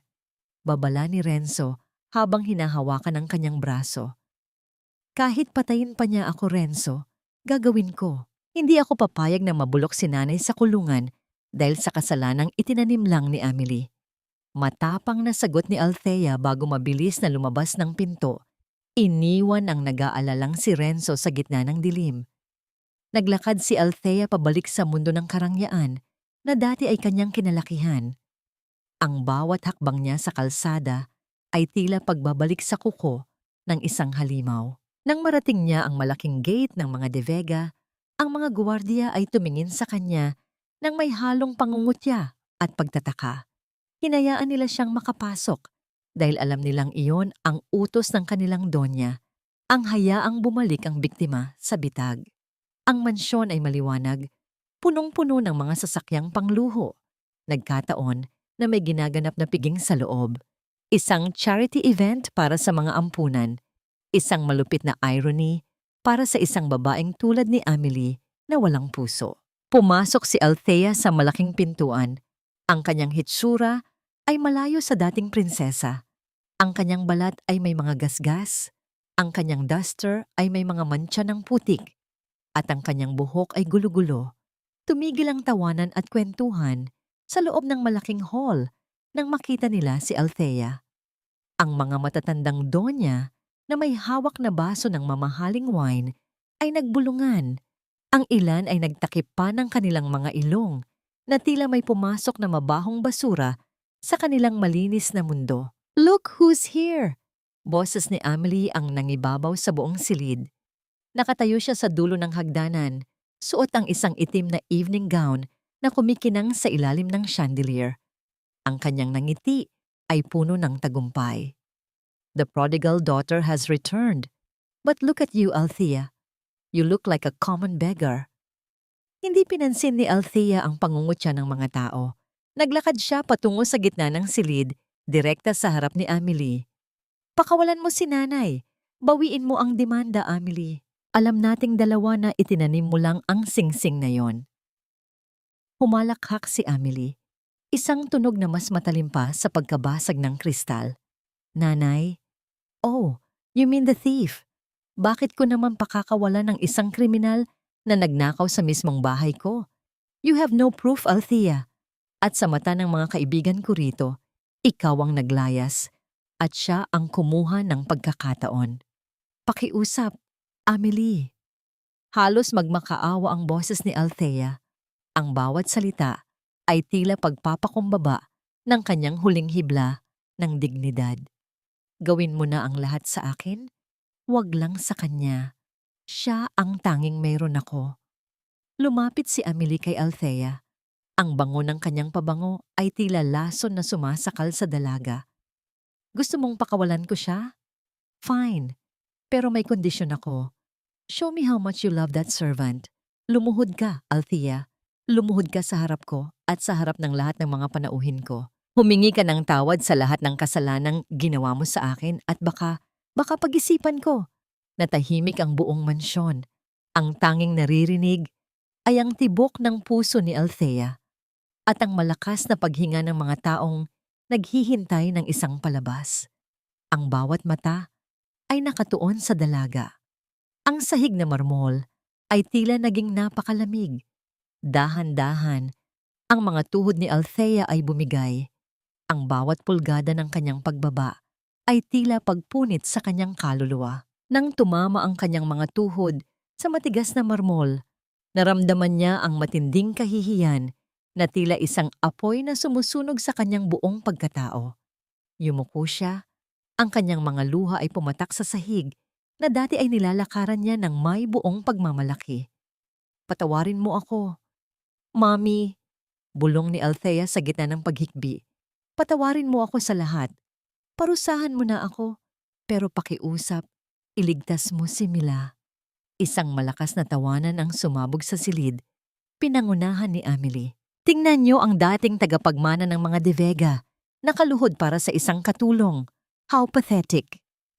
Itinapon ni Amelie ang laman ng kanyang baso ng tubig sa ulo ni Althea. Naging sanhi upang mabasa ang buhok at duster nito. "Hindi ko pa sinasabing papakawalan ko siya. I said I will think about it. And now, get out of my house before I call the police on you too." Kinaladkad ng mga gwardiya si Althea palabas ng mansyon habang ang tawanan ng mga tao ay tila mga latigo na humahagupit sa kanyang likuran. Nang itulak siya sa labas ng gate, bumagsak siya sa semento, nanginginig sa matinding galit at kawalan ng pag-asa. "Miss Althea!" Isang matandang boses ang narinig ni Althea mula sa madilim na sulok ng gate. Isang lalaking nakasuot ng lumang uniforme ng driver ang dahan-dahang lumapit sa kanya. Si Mang Carding, ang mata ng driver na pinalayas ni Amelie, 3 taon na ang nakararaan dahil sa pagtatago ng isang lihim. "Mang Carding?" Mahinang usal ni Althea habang inaalalayan siyang tumayo ng matanda. Huwag ka nang umiyak, Miss Althea. Nakita ko ang lahat ng ginawa ni Doña Amelie. Hindi ko na kayang manahimik pa. Bulong ni Mang Carding, ang kanyang mga mata ay puno ng takot at determinasyon. May itinatago akong isang recording. Isang recording ng usapan ni Doña Amelie at ng doktor noong gabi ng iyong kapanganakan. At may alam ako tungkol sa singsing na sinasabi nilang ninakaw ni Aling Mila. Biglang tumibok ng mabilis ang puso ni Althea. Ano po ang ibig ninyong sabihin? Ang singsing na yon, hindi iyon nawawala. At ang katotohanan tungkol sa iyong tunay na ama ay hindi lamang tungkol sa pera. May mas malalim pang dahilan kung bakit kinuha ka ni Amelie. Wika ni Mang Carding habang may iniaabot na isang maliit na memory card kay Althea. Ngunit bago pa man maibigay ni Mang Carding ang card, isang itim na sasakyan ang biglang sumulpot sa kalsada. Ang mga ilaw nito ay nakasisilaw. Ang sasakyan ay bumilis patungo sa kanila. Tila walang balak huminto. Sino ang nagmamaneho ng sasakyang ito? At magagawa ba ni Althea na makuha ang ebidensya bago pa man muling itago ng dilim ang katotohanan? Ang nakasisilaw na ilaw mula sa mabilis na sasakyan ay tila mga mata ng isang halimaw na gutom sa dugo. Sa isang iglap, naramdaman ni Althea ang isang malakas na tulak mula kay Mang Carding. Sapat na upang tumalsik siya sa damuhan sa gilid ng kalsada. Kasunod nito ay ang matinding kalabog ng bakal sa katawan ng tao at ang nakakangilong tunog ng gulong na mabilis na humarurot palayo. Ang katahimikan ng gabi ay muling bumalik. Ngunit sa pagkakataong ito ay punong-puno ng amoy ng sunog na goma at sariwang dugo. Mang Carding! Sigaw ni Althea habang pilit na tumatayo kahit nanginginig ang kanyang buong katawan. Lumapit siya sa matanda na nakahandusay na sa semento. Ang uniforme ni Mang Carding ay puno na ng dumi at dugo at ang kanyang paghinga ay mababaw na lamang. Miss Althea, kunin mo. Ito. Nanginginig ang kamay na inabot ni Mang Carding ang maliit na memory card. Huwag mong hahayaang manalo siya. Ang katotohanan tungkol kay Don Roberto, kailangan niyang malaman. Bago pa man makapagsalita si Althea, tuluyan nang nawalan ng malay ang matanda. Kasabay nito ang pagdating ni Renzo, na hingal, dala ang kanyang lumang motor. Agad nitong binuhat si Mang Carding upang dalhin sa pinakamalapit na ospital, habang si Althea ay naiwang nakatitig sa maliit na card sa kanyang palad. Alam niyang hindi ito aksidente. Sinubukan ni Amelie na patahimikin ang huling saksi sa kanyang mga krimen. Samantala, sa Ninoy Aquino International Airport, isang matikas na lalaki ang dahan-dahang naglalakad palabas ng VIP lounge. Suot ang isang mamahaling suit at may bitbit na awtoridad sa bawat hakbang. Si Don Roberto de Vega ay sa wakas ay nakabalik na mula sa kanyang 3 taong pananatili sa Europa. Ang kanyang mukha ay sabik na makita ang kanyang mag-ina, ang tanging rason kung bakit siya nagpakapagod sa ibang bansa. Nang makarating ang kanyang sasakyan sa mansyon, sinalubong siya ni Amelie na may kasamang hagulgol na tila isang biyudang nawalan ng lahat. Ang mga mata nito ay mugtong-mugto at ang kanyang buong katawan ay nanginginig. Isang acting na karapat-dapat sa pinakamalaking parangal sa telebisyon. Roberto, salamat sa Diyos at narito ka na. Isinubsob ni Amelie ang kanyang mukha sa dibdib ng asawa. Amelie, anong nangyayari? Nasaan si Althea? Bakit ganito ang hitsura mo? Nag-aalalang tanong ni Roberto habang hinahaplos ang likod ng asawa. Roberto, ang anak natin. Si Althea, wala na siya rito. Hikbi ni Amelie, pilit na pinapalabas ang bawat salita nang may matinding pait. Ninanakawan niya tayo, Roberto. Ang mga alahas na ibinigay mo sa akin, ang pera sa vault. Kinuha niya ang lahat at sumama sa isang lalaking mekaniko mula sa squatter. At ang masakit pa, tinulungan siya ni Mila. Pinagtulungan nila akong saktan bago sila tumakas. Nanigas si Roberto sa kanyang kinatatayuan. Hindi Hindi magagawa ni Althea iyon. Mahal niya tayo. At si Mila, 20 taon na siyang naninilbihan sa atin ng tapat. Iyon din ang akala ko, Roberto. Lalong nilakasan ni Amelie ang kanyang pag-iyak. Pero nabulag sila ng pera. Sinubukan ko silang pigilan, pero pinahiya nila ako sa harap ng mga kaibigan natin. Ngayon, nasa kulungan si Mila dahil nahuli siya ng mga pulis na may dalang ebidensya. Pero si Althea, nagtatago pa rin kasama ang lalaki niya. Roberto, pakiusap. Huwag mo silang hahayaang saktan pa tayo. Ang galit ay dahan-dahang gumuhit sa mukha ni Roberto. Bilang isang taong lumaki sa hirap bago naging bilyonaryo, ang pagtataksilang bagay na hindi niya kailanman mapapatawad. Kung totoo ang sinasabi mo, Amelie, sisiguraduhin kong malalaman nila kung gaano kalupit ang batas sa mga taong walang utang na loob. Pumasok si Roberto sa kanyang silid-aklatan upang mapag-isa. Ang silid ay amoy alak at luma.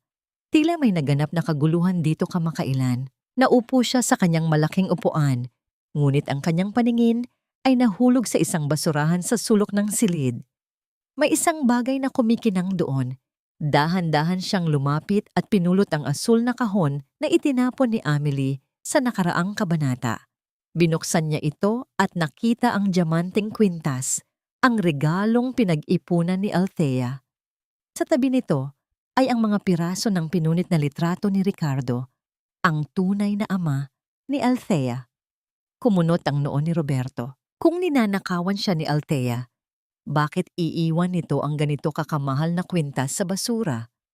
At sino ang lalaking nasa litrato? Isang kakaibang kaba ang naramdaman ni Roberto sa kanyang dibdib. May isang bagay na hindi tumutugma sa kwento ni Amelie. Naglakad siya patungo sa bintana at tiningnan ang malawak na bakuran ng mansyon. Naalala niya ang boses ni Althea noong bata pa ito, ang tawa nitong nagbibigay sa kanya ng liwanag. Hindi niya kayang paniwalaan na ang batang pinalaki niya ng may prinsipyo ay magiging isang kriminal sa loob ng isang gabi. Sa kabilang dako, sa isang maliit na computer shop sa gilid ng kalsada, pilit na binubuksan ni Althea at Renzo ang nilalaman ng memory card ni Mang Carding. Ang pawis sa noo ni Althea ay tumutulo habang hinihintay ang pag-load ng mga file. Nang bumukas ang isang audio recording, isang boses ng lalaki ang umalingaw-ngaw sa kanilang pandinig. "Doctor, siguraduhin mong walang makakaalam na hindi ako ang nanganak sa batang ito. Si Roberto ay darating na bukas at kailangan niyang maniwala na ang sanggol na ito ay galing sa sinapupunan ko. Bayad na ang lahat, kasama na ang pananahimik ng babaeng nagngangalang Mila Santos." Napatakip ng bibig si Althea. Hindi lang pala siya binili. Ginamit siya ni Amelie upang linlangin si Roberto sa loob ng 20 taon. Ang buong pagsasama ni na Amelie at Roberto ay binuo sa isang malaking kasinungalingan. "Kailangan nating ipakita ito kay Don Roberto," bulong ni Renzo. "Pero paano?" tanong ni Althea. "Nakalak ang buong mansyon at siguradong ipapapatay ako ni Amelie bago pa man ako makalapit sa gate." Sa sandaling iyon, isang malakas na katok ang narinig nila sa pinto ng computer shop. Ang anino ng isang lalaking nakasuit ay aninag sa labas. Hindi ito pulis, hindi ito tauhan ni Amelie. Ito ay ang personal na bodyguard ni Don Roberto, ang taong tanging pinagkakatiwalaan ng Don sa loob ng maraming dekada. "Miss Althea, pinapatawag po kayo ni Don Roberto. Mag-isa. Sa lihim na rest house sa Tagaytay." Isang bitag ba ito ni Amelie o isang pagkakataon para sa katotohanan? Ang pagbabalik ng hari ay maaaring maging huling paghuhukom para sa lahat. Paano mo nagawang lokohin ako sa loob ng 20 taon, Amelie? Paano mo nagawang ituring na isang produkto ang bata na inalagaan ko bilang sarili kong dugo at laman? Ang boses ni Don Roberto ay tila isang malalim na ugong ng bulkan na nagbabadyang sumabog. Sa loob ng lihim na rest house sa Tagaytay, ang hamog sa labas ay tila pumapasok sa loob ng silid. nagbibigay ng isang napakalamig na atmosfera. Nakatayo si Althea sa harap ng kanyang ama. Ang kanyang mga kamay ay nanginginig habang hawak ang maliit na memory card. Sa tabi niya ay si Renzo na handang protektahan ang dalaga sa anumang oras. Katatapos lang nilang pakinggan ang audio recording ni Mang Carding.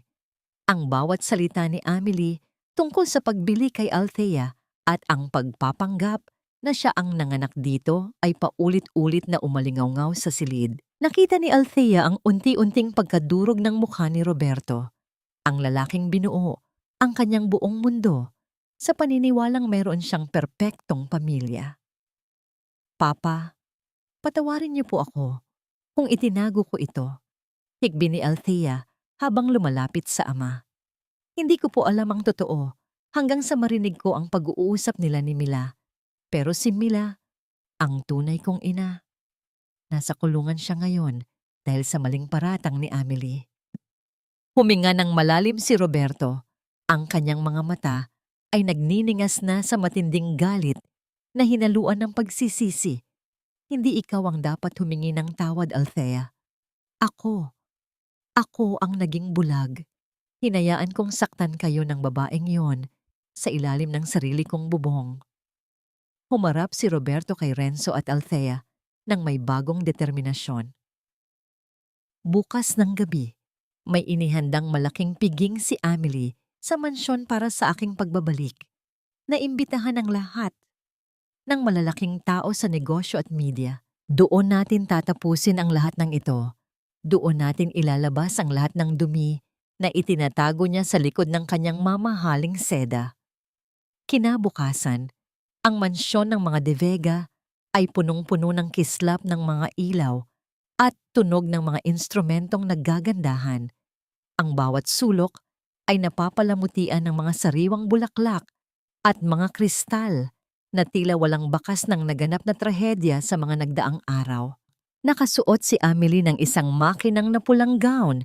Ang kanyang mga hiya sa leeg ay tila nanunukso sa bawat panauhing bumabati sa kanya. Siya ang sentro ng atensyon, ang perpektong asawa ng isang bilyonaryo. "Thank you for coming," nakangiting bati ni Amelie sa mga panauhin. Napakasaya ko dahil sa wakas ay buo na muli ang aming pamilya. Kahit na may mga pagsubok kaming pinagdaanan dahil sa ilang mga taong walang utang na loob, nanatili kaming matatag. Ngunit sa gitna ng kanyang pagsasalita, ang malaking double door sa dulo ng ballroom ay marahas na bumukas. Ang musika ay biglang tumigil at ang lahat ng panauhin ay napalingon sa direksyon ng pintuan. Doon, nakatayo si Althea. Ngunit hindi na siya ang Althea na duguan at sugatan. Suot niya ang isang simpleng puting gown na nagpapakita ng kanyang likas na ganda at dangal. Sa kanyang tabi ay si Renzo at sa likuran nila ay 2 pulis na may bitbit na dokumento. Namutla si Amelie nang makita ang dalaga. "Althea, anong ginagawa mo rito? Guards! Ilabas ang babaeng ito. Isang kriminal ang babaeng yan." Sigaw ni Amelie. Ang kanyang boses ay bahagyang pumiyok sa takot. "Sandali lang, Amelie." Isang baritonong boses ang nangibabaw mula sa itaas ng hagdanan. Dahan-dahang bumaba si Don Roberto. Ang kanyang boses ay kasing lamig ng kamatayan. "Hayaan mo siyang magsalita. Gusto kong marinig ng lahat ang sasabihin ng aking anak." "Roberto, huwag kang maniwala sa kanya. Pinapaikot ka lang nila." Hysterical na sigaw ni Amelie habang sinusubukang lumapit sa asawa. Hindi siya pinansin ni Roberto. Itinuro niya ang malaking projector screen sa gitna ng ballroom. "Panoorin niyo ang palabas na inihanda ko para sa gabing ito." Biglang namatay ang mga ilaw sa ballroom. Ang tanging tanglaw na lamang ay ang screen kung saan lumabas ang isang video recording. Hindi ito pelikula, kundi ang kuha mula sa isang nakatagong kamera sa loob ng silid-aklatan noong gabing itinanim ni Amelie ang sing-sing sa gamit ni Mila. Malinaw na nakita ng lahat kung paano kinuha ni Amelie ang sarili niyang sing-sing at buong ingat na inilagay ito sa bag ng matanda habang ito ay natutulog. Kasunod nito ay ang audio recording na nakuha ni Althea mula kay Mang Carding. Ang boses ni Amelie na puno ng kayabangan at kawalan ng puso ay umalingaw-ngaw sa buong ballroom. Binayaran ko ng buong buo ang pagkatao ng anak mo, 20 taon na ang nakararaan. Isang malaking halaga ng pera, kapalit ng kanyang buhay at ng iyong katahimikan. Ang mga panauhin ay napasinghap. Ang mga bulong-bulungan ay tila isang malakas na agos na dahan-dahang lumulunod kay Amelie. Ang mga kaibigan niyang matatandang donya ay nagsimulang lumayo sa kanya ng may matinding pandidiri. Hindi totoo yan. Fake yan. Inimbento lang nila yan.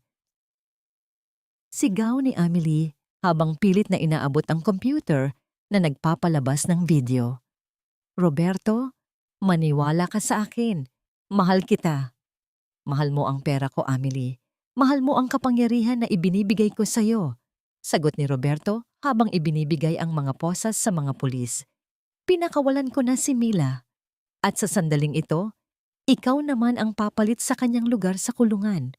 Qualified theft, frame-up, at child trafficking. Bilang na ang mga araw mo sa mundong ito. Luluhod sana si Amelie para magmakaawa ngunit bago pa man tumama ang kanyang mga tuhod sa sahig, lumapit si Althea sa kanya. Walang galit sa mukha ng dalaga. Tanging isang malalim na awa para sa isang babaeng naging alipin ng sarili niyang kasakiman. Ang gintong kadenang itinali mo sa leeg ko, Amelie, ay naputol na. Mahinang usal ni Althea. Ngayon, wala ka ng kahit ano. Kahit ang pangalang ipinagmamalaki mo ay kinuha mo rin sa amin.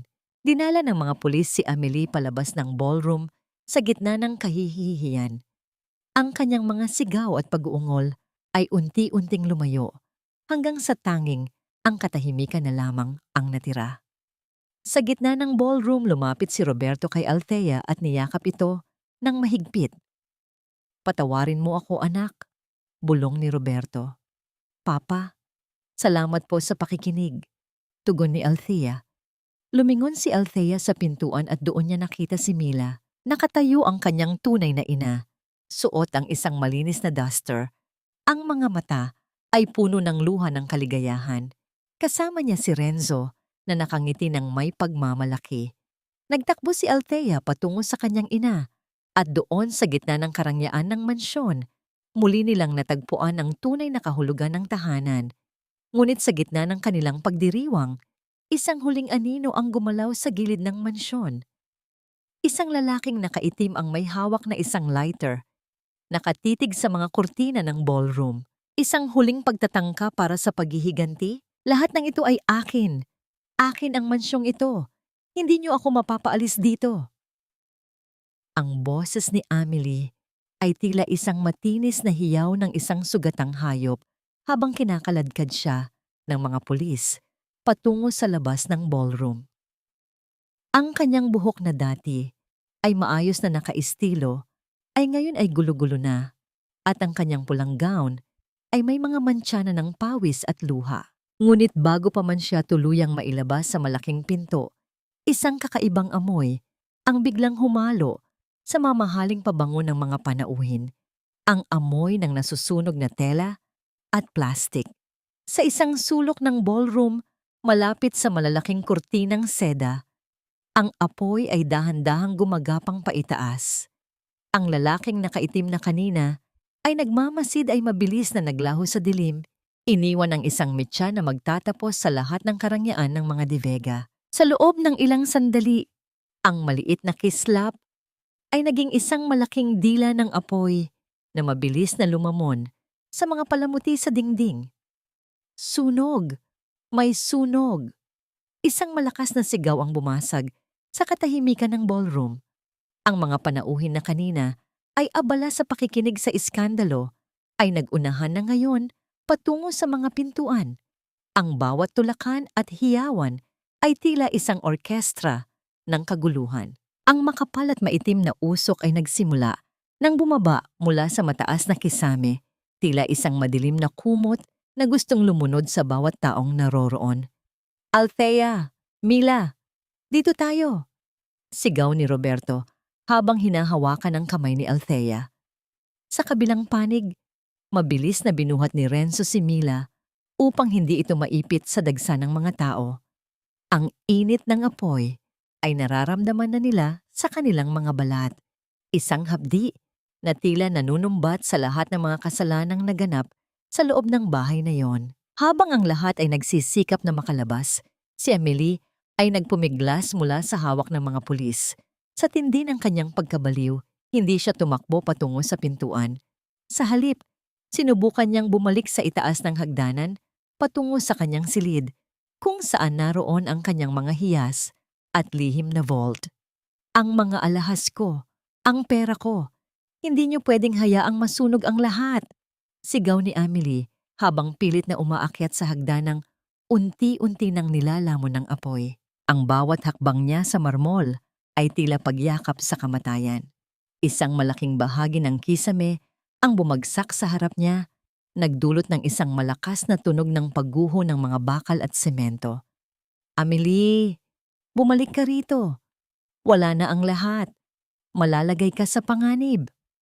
Sigaw ni Roberto, kahit na alam niyang wala nang makakapigil sa asawa. Ngunit hindi nakinig si Amelie. Ang kanyang mga mata ay nakatitig lamang sa itaas, sa kanyang turing-garing na ngayon ay nagiging isang malaking hurno. Nang makalabas sina Althea, Mila, Renzo at Roberto sa malawak na bakuran ng mansyon, huminto sila at lumingon. Ang buong mansyon ng mga De Vega, ang simbolo ng kapangyarihan, yaman at panlilinlang ay nababalutan na ng naglalakihang apoy. Ang mga bintana ay isa-isang nababasag dahil sa tindi ng init at ang bawat piraso ng kristal na nahuhulog ay tila mga luha ng isang nakaraang hindi na maibabalik. Nakatayo si Althea sa damuhan, yakap-yakap ang kanyang tunay na inang si Mila. Ang liwanag ng apoy ay tumatama sa kanilang mga mukha, nagbibigay ng isang mapait na ningning sa gitna ng kadiliman. Sa tabi nila, si Roberto ay nakatitig sa kanyang nasusunog na tahanan. Ang kanyang mga mata ay puno ng pagsisisi, ngunit may kasama ring pagtanggap. Wala na ang lahat, Papa. Mahinang usal ni Althea habang nakatingin sa naglalakihang usok na pumapaitaas sa kalangitan. Mas mabuti na ito, Althea, sagot ni Roberto. Ang kanyang boses ay nanginginig sa emosyon. Ang mansyong ito ay binuo sa mga kasinungalingan. Hayaan nating linisin ng apoy ang lahat ng dumi ng ating nakaraan. Ang mahalaga ay magkasama tayo at ligtas na si Mila. Lumingon si Roberto kay Mila. Sa unang pagkakataon, sa loob ng 20 taon, hinarap niya ang babaeng kaisa-isang nakakaalam ng kanyang lihim at bighati. Mila, patawarin mo ako. Naging bulag ako. Hinayaan kong magdusa ka habang pinapagaan ko ang sarili kong konsensya sa pamamagitan ng yaman. Kung maaari mo lang akong bigyan ng pagkakataong makabawi sa iyo at kay Althea. Ngumiti ng bahagya si Mila, ang kanyang mga mata ay nagniningning sa ilalim ng ilaw ng apoy. Roberto, ang mahalaga ay narito na tayo ngayon. Ang pagpapatawad ay hindi kailangang bilhin.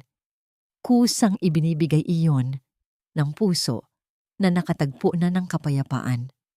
Habang pinapanood nila ang unti-unting pagguho ng mansyon, nakita nila si Amelie na inilalabas ng mga bumbero mula sa likurang bahagi ng bahay. Buhay siya, ngunit ang kanyang mga kamay ay puno ng paso at ang kanyang magandang muka ay nababalutan ng uling at luha. Wala siyang dalang kahit anong alahas, wala siyang dalang kahit anong pera. Tanging ang sarili niyang buhay ang natira sa kanya. Isang buhay na ngayon ay haharap sa hustisya at sa matinding kahihiyan. Nang dumaan ang ambulansyang magdadala kay Amelie sa ospital bago sa kulungan, nagtama ang paningin nila ni Althea. Sa mga mata ni Amelie, wala ng galit, wala ng kayabangan. Tanging isang malalim na kawalan at pagkainggit sa mag-inang nagyakap sa gitna ng gabi.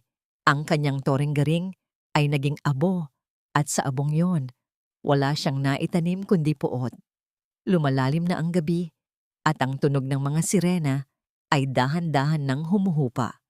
Inakay ni Renzo si Althea patungo sa kanyang motor, habang si Roberto ay inalalayan si Mila patungo sa kanyang sasakyan.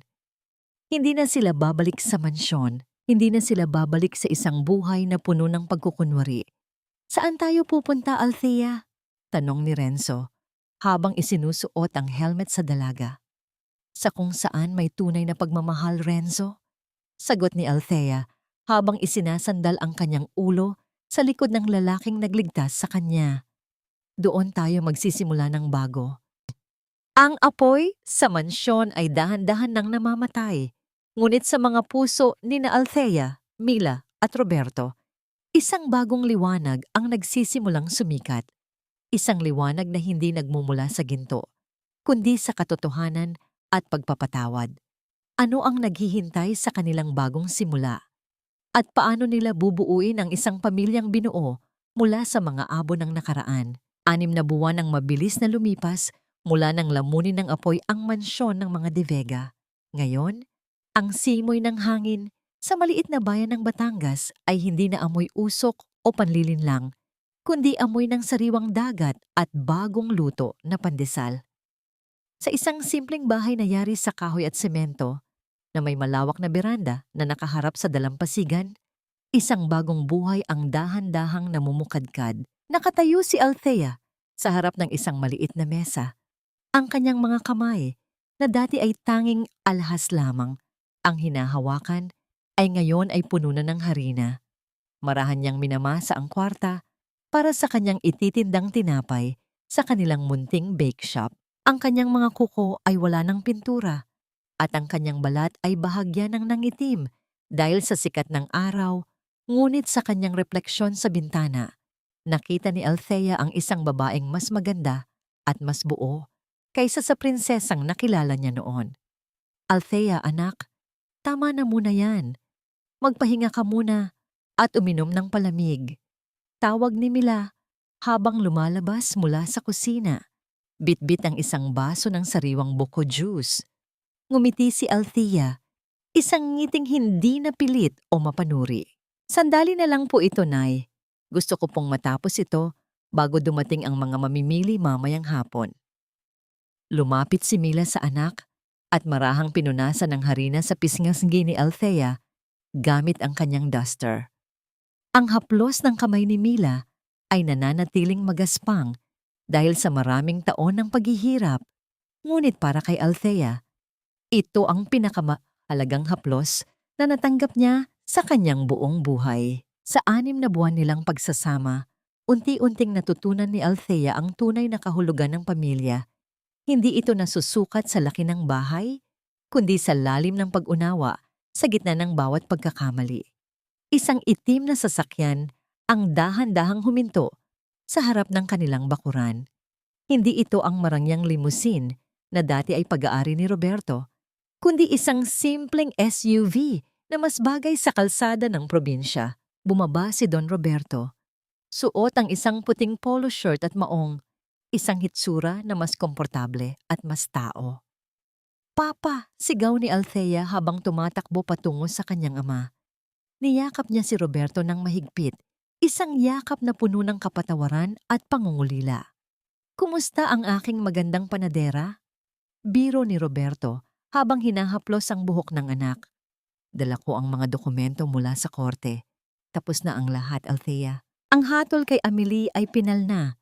10 taon sa loob ng bilangguan para sa lahat ng kanyang ginawa." Natahimik sandali si Althea. Hindi siya nakaramdam ng katuwaan sa balitang iyon.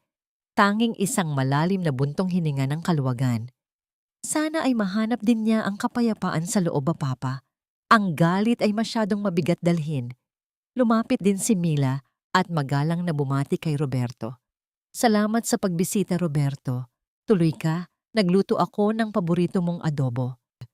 Naupo ang tatlo sa beranda. Pinagmamasdan ang dahan-dahang paglubog ng araw na nagbibigay ng kulay kahel at lila sa kalangitan. Ang tunog ng mga alon na humahampas sa pampang ay tila isang uyayi na nagpapatulog sa mga mapapait na alaala ng nakaraan. "Roberto," simula ni Mila, Ang kanyang boses ay puno ng katapatan. Gusto ko lang magpasalamat sa pag-aalaga mo kay Althea sa loob ng 20 taon. Kahit na mali ang naging simula, alam kong minahal mo siya bilang tunay mong anak. Huminga ng malalim si Roberto at hinawakan ang kamay ni Mila at Althea. Mila, ako ang dapat magpasalamat. Sa kabila ng lahat, ibinigay mo sa akin ang pagkakataong maging isang ama.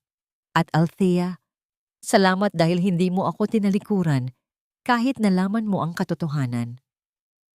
Sa gitna ng kanilang pag-uusap, narinig nila ang marahang tunog ng motor na papalapit.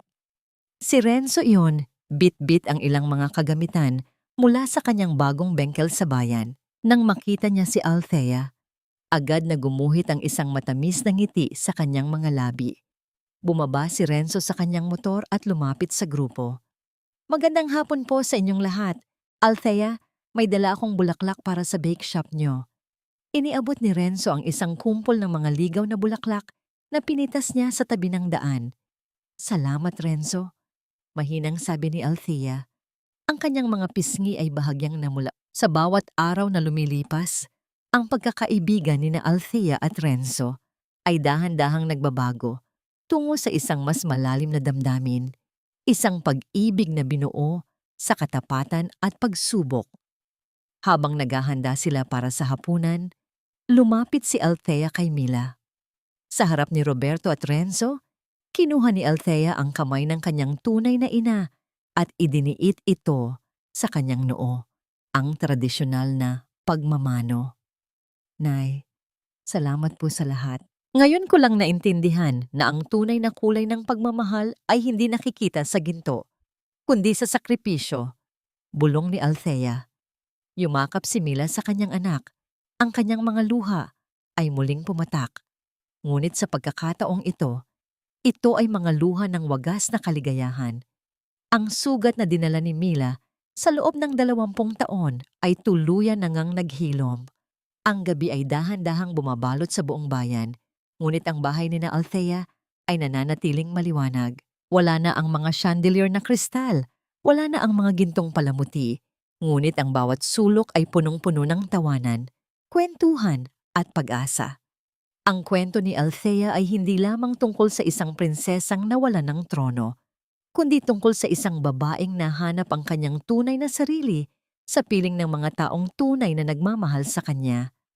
Ang gintong kadena ay tuluyan ng napalitan ng isang ugnayang hindi na kailanman mapapatid ng anumang yaman sa mundo. Sa dalampasigan ng Batangas, sa ilalim ng mga bituin, ang bagong simula ay ganap ng nagsimula